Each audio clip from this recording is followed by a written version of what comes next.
नमस्कार, मेरा नाम धर्म है और आप देख रहे हैं डेली हरियाणा न्यूज़। अक्सर हमने देखा गया है कि सरकारी स्कूलों की हालत जो है बदहाल दिखती है। उनके अंदर जो बैठने वाले टीचर हैं वो काम नहीं करते, लेकिन आज हमारे जो शख्सियत है उसने एजुकेशन के अंदर एक ऐसा एक्सपेरिमेंट किया है कि उनको नेशनल लेवल पर सम्मानित किया जा रहा है।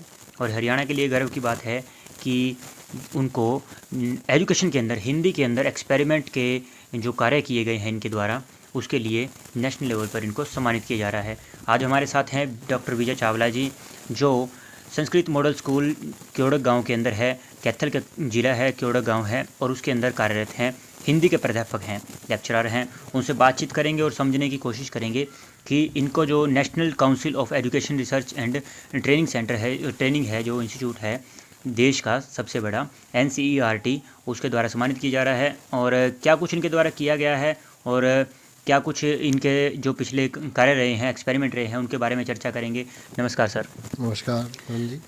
तो सर, किस प्रकार का जो कैसा लग रहा है, सबसे पहले तो आपको ये प्रश्न है कि आपको जो NCERT के डायरेक्टर की तरफ से सम्मानित किया जा रहा है और कब किया जा रहा है? सबसे पहले तो मैं बताना चाहूँगा धर्म जी कि ये मेरे लिए और मेरे विद्यालय के लिए गर्व की बात है कि मुझे हिंदी भाषा शिक्षण में नवाचारी प्रयोगों के लिए जो है सम्मानित किया जा रहा है। और ये बताना चाहूँगा कि वर्ष 2019-20 में NCERT ने विद्यालयों से नवाचारी प्रयोगों के प्रोजेक्ट मांगे थे। केस में अपने आप प्रोजेक्ट तैयार करके भेजे, तो मैंने अपने विद्यालय के लिए एक प्रोजेक्ट प्रपोजल तैयार किया था। कक्ष में भाषा शिक्षण को रुचिकर बनाने के लिए नवाचार गतिविधियों का क्रियान्वयन करना। तो मैंने अपना जो project proposal RIE Ajmer, regional institute of education Ajmer में भेजा था। और वहाँ से जो अपने उत्तरी भारत के जितने भी राज्य हैं उनके जो केस गए थे, स्क्रूटनाइज होकर के, शॉर्ट लिस्ट होकर के फिर NCERT गए थे। NCERT में मेरा केस शॉर्ट लिस्ट होकर जब फाइनल हुआ तो मुझे बड़ा गर्व महसूस हुआ कि मुझे कुछ नया करने का मौका मिला है बच्चों के लिए। उस समय मैंने प्रारंभिक स्तर पर भाषा शिक्षण को रुचिकर बनाने के लिए खेल पिटारा तैयार किया, जिसमें 15 खेलों का निर्माण किया और एक ई-बुक खेल पिटारा तैयार की जिसमें बारकोड भी लगा हुआ है। और उस किताब में, ई-बुक में 15 खेलों को हम किस प्रकार बच्चों को कक्ष में खिलवा सकते हैं, उनसे कौन कौन से कौशलों को विकसित कर सकते हैं, उसका सब ब्यौरा दिया हुआ है। तो खेल जो मैंने तैयार किए हैं वो मैं आपको दिखाना भी चाहूँगा। जो मेरा खेल पिटारा है उसमें आप देख सकते हैं कि बच्चों को भाषा शिक्षण करवाने के लिए सांप सीढ़ी का खेल, लूडो का खेल, पासे का खेल, संज्ञा भूल भुलैया का खेल, मात्रा भूल भुलैया का खेल, ताश के 52 पत्तों का खेल जिसके एक सिरे पर वर्ण अक्षर हैं और दूसरे सिरे पर आप चित्र देख सकते हैं। इनसे हम बच्चों का मौखिक भाषा का विकास, शब्दावली विकास और कहानी सुनना, अभिव्यक्ति क्षमता को विकसित करना, लेखन कौशल को विकसित करना आदि क्रियाएं करवा सकते हैं। इसी प्रकार आप देख सकते हो पासों का खेल बनाया हुआ है कि बच्चों को समूह में गतिविधि कराने के लिए पासे दिए हुए हैं। ये इसमें चित्र बनाए हुए हैं। जब बच्चा सामूहिक गतिविधि करता है और पासा फेंकता है तो उस पासे के ऊपरी सिरे पर जो चित्र आता है उस पर हम बच्चों से चर्चा करवा सकते हैं, लेखन कौशल उनका करवा सकते हैं, शब्दावली विकास करा सकते हैं। तो मेरा मकसद यही रहा है कि कक्ष में भाषा शिक्षण को गतिविधि आधारित बनाते हुए रुचिकर बनाना, घर की भाषा से बच्चों को हिंदी भाषा की ओर लेकर जाना। जी, तो ये एक मायने रखने वाली बात है कि आजकल जो बच्चे हैं वो खेल खेल के अंदर सीखना चाहते हैं। खेल खेल के अंदर कब उन्हें जो है व्याकरण का, हिंदी शब्दावली का, कब उन्हें जो अभ्यास हो गया और कब वो बोलना शुरू कर गए, कब वो लिखना शुरू कर गए, शायद उन्हें खेल खेल में पता भी नहीं चलता। ऐसा जो है टैलेंट हमारे जो डॉक्टर साहब हैं, डॉक्टर विजय चावला जी हैं, उनके अंदर है और हिंदी के लेक्चरर हैं। सर, हम ये भी समझना चाहेंगे कि कितने जो हरियाणा से कितने लोग हैं या ऑल ओवर इंडिया से कितने लोगों को सिलेक्ट किया गया है, उसके बारे में बताइए सर, जिनको सम्मानित किया जाएगा। 2019-20 में जो ये प्रोजेक्ट ऑल ओवर इंडिया से आए थे, प्रोफेसर भारद्वाज जी हैं NCERT में जो इसके कोऑर्डिनेटर हैं, उनका पूर्ण सहयोग रहा है। उस समय 200 से ऊपर केस पूरे इंडिया से आए थे, जिसमें से 29 प्रोजेक्ट प्रपोजल चयनित हुए थे। 29 में से 28 प्रोजेक्ट प्रपोजल जो है प्रेजेंटेशन के लिए ऑनलाइन आए थे और 2 और 3 मार्च 2021 को ऑनलाइन प्रेजेंटेशन हुई थी। कोविड के कारण फेस टू फेस वर्कशॉप नहीं हो पाई, तो 2 और 3 को 28 शिक्षकों ने और शिक्षक संस्थाओं ने जो है अपना प्रेजेंटेशन दिया था और 28 के 28 जो हैं वो चयनित हो गए नेशनल अवार्ड के लिए। जी हरियाणा से बताना चाहूँगा कि मैं अकेला हूँ जी मॉडल संस्कृति स्कूल क्योड़क का हिंदी प्राध्यापक जिसने ये केस भेजा था और उसका चयन नेशनल अवार्ड के लिए हुआ है। तो ये हरियाणा के लिए और कैथल के लिए और केड़ो गांव के लिए गर्व की बात है कि पूरे हरियाणा से केवल एकमात्र सर हैं। और सर मैं आपको शुभकामनाएं देना चाहूँगा और मेरी तरफ से, हमारे चैनल की तरफ से, कि आपने हरियाणा, सबसे बड़ी बात है कि हरियाणा से केवल आपका नाम है। और दूसरी बात है कि हिंदी के अंदर एक्सपेरिमेंट करना, एक्सपेरिमेंट एजुकेशन के ऊपर एक्सपेरिमेंट करना कि बच्चे किस प्रकार से सीखें, किस प्रकार से। कोविड का विकाल रहा, उसके अंदर भी आपने, आपसे जब बात हुई तो आपने बताया था कि ऑनलाइन क्लासेस के लिए आपने काफ़ी सारे चीज़ें तैयार की हैं। दीक्षा और एजुसेट के लिए वीडियोस तैयार किए हैं जी SCRT गुरुग्राम और उत्कर्ष के माध्यम से। जी लगभग 50 से 60 वीडियोस मेरे दीक्षा पे और एजुसेट पे अपलोड हो चुके हैं जी और जिनको बच्चों ने खूब सराहा है। जी।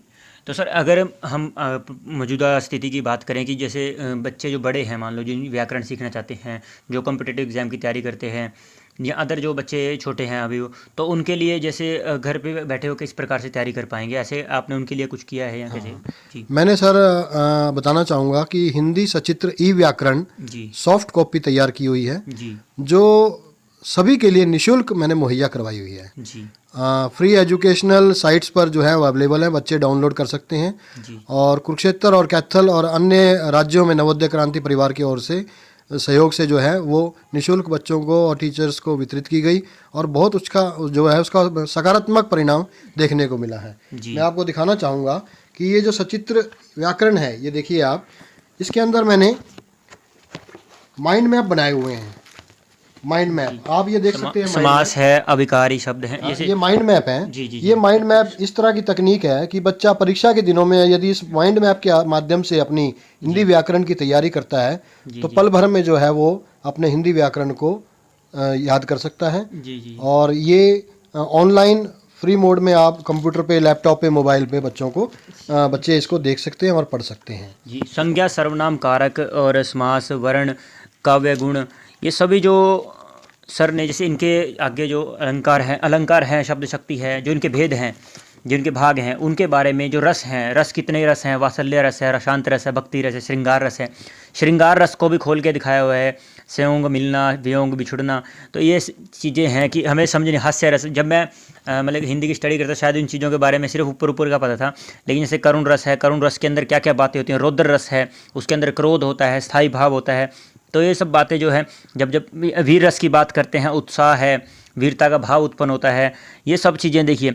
और ये जो ई बुक जो आपको मिलेगी, उसका बारकोड आप स्क्रीन के ऊपर नीचे देख भी सकते हैं, उसको डाउनलोड भी कर सकते हैं और डिस्क्रिप्शन में भी आप देख सकते हैं, ऊपर आपको लिंक भी मिल जाएगा। वहाँ से आप जो है इस एडुसेट के बारे में और जो ई बुक है इसके बारे में आप वहाँ से डाउनलोड भी कर सकते हैं और देख भी सकते हैं, फ्री ऑफ कॉस्ट है। और सर एक चीज़ और समझना चाहेंगे कि अभी तक आप कितने ऐसे प्रोजेक्ट हैं, कितनी चीज़ें हैं जो कर पाए हैं, और भविष्य में जैसे हरियाणा के अंदर अभी तो आप क्योड़क के जो आपका स्कूल है जहाँ पढ़ाते हैं बच्चों को, वहाँ अभी इसका एक्सपेरिमेंट आपने किया है। जो स्कूल हैं ऑल ओवर हरियाणा के कितने स्कूल हैं सर, उसके अंदर अगर बात करें तो किस प्रकार से वहाँ तक लेके जाएंगे, कई बात चल रही है कैसे अभी? हाँ, मैं आपको बताना चाहूँगा कि 2 और 3 मार्च को जब मैंने राष्ट्रीय स्तर पर अपनी ये प्रस्तुति दी जी तो डायरेक्टर NCERT और डिपार्टमेंट ऑफ टीचर एजुकेशन के जो हेड हैं उन सब ने मेरे काम को सराहा जी और नेशनल लेवल पर इनको इम्प्लीमेंट करने के लिए भी हम प्रयास करेंगे कि ताकि जन जन तक, हर विद्यालय तक ये सामग्री पहुँचे। जी तो मैं अपनी तरफ से प्रयास करूँगा कि शिक्षा मंत्री और माननीय मुख्यमंत्री मनोहर लाल जी से गुजारिश करूँगा कि जो ये मेरे नवाचार हैं ये केवल मेरे विद्यालय तक सीमित ना रहें। यदि ये विद्यालय, हरियाणा के प्रत्येक विद्यालय में बच्चा इसका सदुपयोग करेगा तो मेरे लिए बहुत खुशी की बात होगी। बच्चा खेल खेल में भाषा सीखने लगेगा और आज की नवाचार जो तकनीक है डिजिटल युग में जी कि बच्चों को किस प्रकार हम नई तकनीक के माध्यम से, माइंड मैप के माध्यम से, वेब पेज के माध्यम से, बिंगो कार्ड के माध्यम से बच्चों को हिंदी पढ़ा सकते हैं, वो उनको भी सीखने को मिलेगा। तो ये आपके लिए भी और हमारे प्रदेश के लिए भी एक गर्व की बात है कि डॉक्टर विजय चावला जैसे जो एजुकेशनल टीचर हैं जो एक्सपेरिमेंट कर रहे हैं एजुकेशन के ऊपर कि किस प्रकार बच्चे के माइंड के अंदर जो है जो बातें हैं या फिर सर्वनाम शब्द, ये जो संज्ञाएं हैं या फिर जो व्याकरण व्यवस्था है या हिंदी है, वो हमारी मातृभाषा है और उसको किस प्रकार से जल्दी समझ आए। बच्चे जो है बचपन से ही चित्र ज्ञान से लेकर के भाषा ज्ञान तक, लिखने तक का सब बातें जो हैं, जो पिटारा है इसके अंदर सब चीज़ें हैं। आपको मैं बताना भी चाहूँगा कि इसमें जैसे सांप सीढ़ी का खेल है, और सांप सीढ़ी के खेल के माध्यम से ही जो बच्चा है वो व्याकरण सीख सकता है, जो दो जोड़ों का मिलान है, वर्ण का मिलान है, वो कर सकता है। और इसके साथ साथ अलग जो लूडो गेम है या फिर पासा गेम है, उसके अंदर वो जो है अपनी कला को निखार सकता है खेल खेल के माध्यम से। ऐसे जो इनकी बुद्धि शक्ति ने जो है अपना जो सकारात्मक रवैया है जो अपनी एजुकेशन को दिया है। नहीं तो हम अपने जो लाइफ में देखा होगा आपने भी आसपास के सरकारी स्कूलों में कि आप लोग भी नहीं चाहते कि सरकारी स्कूलों में जाएं, लेकिन फिर भी जो सर हैं अपने लेवल पर प्रयास कर रहे हैं और एजुकेशन को ऊपर उठाने की कोशिश कर रहे हैं। हमारे चैनल की तरफ से और सर की तरफ से हम हरियाणा सरकार को और प्रशासनिक जो डीओ हैं, डिस्ट्रिक्ट एजुकेशन ऑफिसर हैं, या एक्सपेरिमेंट करने वाली जितनी संस्थाएं हैं, उनको ये सब चीज़ें देखनी चाहिए। जब राष्ट्रीय स्तर पर इनको इन सब चीज़ों के लिए सम्मानित किया गया है तो अब सोचने वाली बात ये है कि इसके ऊपर विचार होना चाहिए। और ये पाठ्यक्रम है जो ये अब शिक्षा के क्षेत्र में हरियाणा के हर स्कूल, कॉलेज और कॉम्पिटिटिव एग्जाम के तौर पर इसका इस्तेमाल किया जाना चाहिए। और कुछ लास्ट शब्द कहना चाहेंगे सर आप? बस भविष्य में मेरा यही नया प्रपोजल रहेगा कि बच्चों को जो व्याकरण है बहुत बोझिल लगती है जी, मतलब उसमें रुचि नहीं लेते। तो मैं अब अगला मेरा जो प्रयोग है जी जी वो मैं कठपुतली के माध्यम से जी जी और कार्टून वीडियो के माध्यम से व्याकरण को अत्यंत रुचिकर बनाते हुए, सरल बनाते हुए बच्चों को प्रदान करने जा रहा हूँ। तो सर भविष्य के लिए आपको बहुत बहुत शुभकामनाएं सर। धन्यवाद। तो ये थे विजय चावला जी, और तमाम ऐसे हस्तियों से और ऐसे टैलेंट से आपको रूबरू कराते रहेंगे। फिलहाल जुड़े रहिए डेली हरियाणा न्यूज़ के साथ। नमस्कार।